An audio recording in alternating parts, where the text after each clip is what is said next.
കർഷക സംഘം ചിറക്കടവം മേഖലാ സമ്മേളനം നടത്തി. കായംകുളം പുതിയിടം ഗവൺമെന്റ് എംപ്ലോയീസ് ഹാളിലാണ് സമ്മേളനം സംഘടിപ്പിച്ചത്. ആലപ്പുഴ ജില്ലാ വൈസ് പ്രസിഡന്റ് എം.വി. ശ്യാം ഉദ്ഘാടനം ചെയ്തു.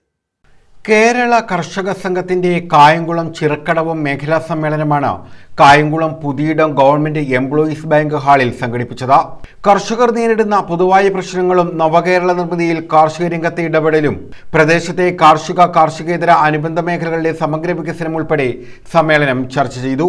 കർഷക സംഘം ആലപ്പുഴ ജില്ലാ വൈസ് പ്രസിഡന്റ് എം.വി. ശ്യാം സമ്മേളനം ഉദ്ഘാടനം ചെയ്തു.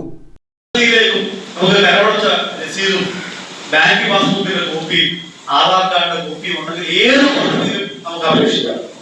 പശു വാങ്ങാനുള്ള പദ്ധതികൾ, കാര്യത്തൊഴുത്ത് നവീകരണം, കാര്യത്തൊഴുത്ത് പുതുതായിട്ട് നിർമ്മിക്കുവാനും ഫാമിനുള്ള ധനസഹായം, എത്ര പദ്ധതികളാണ്. ഈ പദ്ധതികൾ പലരും അറിയുന്നില്ല. തദ്ദേശ സ്വയംഭരണ വകുപ്പ് വഴി, കൃഷിവകുപ്പ് വഴി നടപ്പിലാക്കുന്ന, മൃഗാശുപത്രി വഴി നടപ്പിലാക്കുന്ന പരിമിതമായ പദ്ധതികളുടെ ആനുകൂല്യങ്ങൾ ഒരു വാർഡിൽ മതിയായ ഗുണഭോക്താക്കളെ കണ്ടെത്തി വിതരണം ചെയ്യുവാൻ പലപ്പോഴും പരാജയപ്പെടുന്നു. ആ പരാജയപ്പെടുന്ന രാഷ്ട്രീയമായ കാരണങ്ങളുണ്ട്. നമ്മുടെയൊക്കെ കൗൺസിലർമാരുള്ള വാർഡുകളിൽ നമ്മുടെ നേതാക്കന്മാരുടെ നേതൃത്വത്തിൽ കൊടുക്കും. ബി.ജെ.പിയുടെയോ കോൺഗ്രസിന്റെയോ വാർഡുകളിൽ അവരുടെ നേതൃത്വത്തിൽ രാഷ്ട്രീയപരമായിട്ട് ആ ആനുകൂല്യങ്ങൾ വീതം വെച്ചു പോവുകയാണ്. ഇതൊന്നുമില്ലാതെ ഈ ആനുകൂല്യങ്ങൾക്ക് എല്ലാവർക്കും അപേക്ഷിക്കാനുള്ള അവസരം ഇന്ന് ഓൺലൈനായിട്ട് ചെയ്യാം.